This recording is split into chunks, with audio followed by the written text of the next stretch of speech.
വരച്ച വരയിൽ നിർത്താൻ കഴിവും കൽപ്പമുള്ള ഒരു പ്രതിപക്ഷത്തെ ഇന്ത്യ രാജ്യത്തുണ്ടാക്കിയെടുക്കാൻ രാഹുൽ ഗാന്ധിക്ക് കരുത്തു പകർന്നത് ഈ വയനാട്ടിലെ ജനാധിപത്യ മതേതര പ്രസ്ഥാനങ്ങളാണ്. ആ വയനാട്ടിലെ കോൺഗ്രസിനെയും UDF-നെയും മുസ്ലിം ലീഗിനെയും തകർക്കണം. പകയോടുകൂടി ഈ രാജ്യത്ത് നരേന്ദ്രമോദിയും അമിത്ഷായും മുന്നോട്ട് പോകുമ്പോ അതിന്റെ നാവായി ഇവിടെ പ്രവർത്തിക്കുന്നത് ആരാണ്? ഈ വയനാട്ടിലെ CPM ആണ്.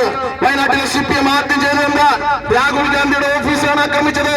ഇന്ന് സിദ്ദീഖ് MLA-യുടെ ഓഫീസ് ആക്രമിക്കാൻ ആളുകളെ പറഞ്ഞുവിട്ട അതേ ആളുകളാണ് രാഹുൽ ഗാന്ധിയെ ഈ രാജ്യത്ത് ഈ BJP വളഞ്ഞിട്ട് വട്ടമിട്ട് ആക്രമിക്കുമ്പോ അദ്ദേഹത്തിന്റെ ഓഫീസ് അടിച്ചു പൊളിച്ച് അദ്ദേഹത്തിന്റെ കസേരയിൽ കൊണ്ടുപോയി വാഴമിടാൻ ഈ വയനാട്ടിലെ കുട്ടിക്കുരങ്ങന്മാരെ പറഞ്ഞുവിട്ട അതേ CPM-ന്റെ നേതാക്കന്മാരാണ് സിദ്ദീഖിന്റെ ഓഫീസ് ആക്രമിക്കാൻ ആളുകളെ പറഞ്ഞുവിടുന്നത്.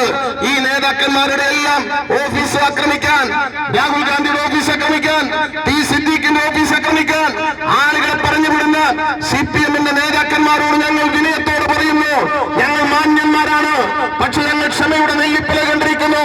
ഞങ്ങളുടെ നേതാക്കന്മാർക്ക് മാത്രമല്ല ഓഫീസ്, ഞങ്ങളുടെ MLA-മാർക്ക് മാത്രമല്ല ഓഫീസ്, ഞങ്ങളുടെ MP-മാർക്ക് മാത്രമല്ല ഓഫീസ്. മാനന്തവാടിയിൽ നിങ്ങൾക്ക് MLA ഉണ്ട്, മാനന്തവാടിയിൽ നിങ്ങൾക്ക് മന്ത്രിയുണ്ട്. ഞങ്ങളും ഇതുപോലെ തിരിച്ചടിക്കാൻ തുടങ്ങിക്കഴിഞ്ഞാൽ നിങ്ങളുടെ മന്ത്രിക്ക് വയനാട്ടിൽ കാലുകുത്താൻ കഴിയാത്ത സാഹചര്യം ഉണ്ടാക്കാൻ ഞങ്ങൾക്ക് കഴിയും. അതിന് ശക്തിയുള്ള രാഷ്ട്രീയമായി അതിന് കഴിവും കൽപ്പും ചങ്കൂറ്റവും ചങ്കുറപ്പും ഉള്ളവരാണ് ഐക്യജനാധിപത്യ മുന്നണി എന്ന കാര്യം നിങ്ങൾ വിസ്മരിച്ചു പോകരുത് എന്ന് മാത്രമാണ് ഞങ്ങൾക്ക് സൂചിപ്പിക്കാനുള്ളത്. രാഹുൽ ഗാന്ധിയുടെ ഓഫീസ് ആക്രമിക്കാൻ ആളുകളെ പറഞ്ഞുവിട്ട് പൊറോട്ടയും ചപ്പാത്തിയും വാങ്ങി പാഴ്സൽ കൊടുത്ത് അവരെ അതിന് പ്രേരിപ്പിച്ച അതേ ഗുണ്ട തലവൻ തന്നെയാണ് സിദ്ദീഖ് MLA-യുടെ ഓഫീസ് ആക്രമിക്കാൻ ആളുകളെ പറഞ്ഞുവിടുന്നത്.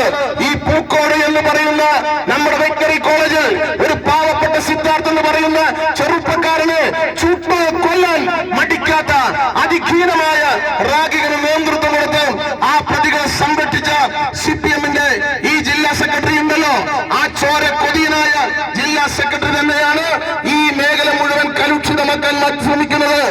സിദ്ദീഖ് MLA-യുടെ ഓഫീസിലേക്ക് മാർച്ചുമായി വരുമ്പോ നമുക്കറിയാലോ, ഇവിടെ പോലീസ് ഉദ്യോഗസ്ഥന്മാരുണ്ടല്ലോ, ആ മാർച്ച്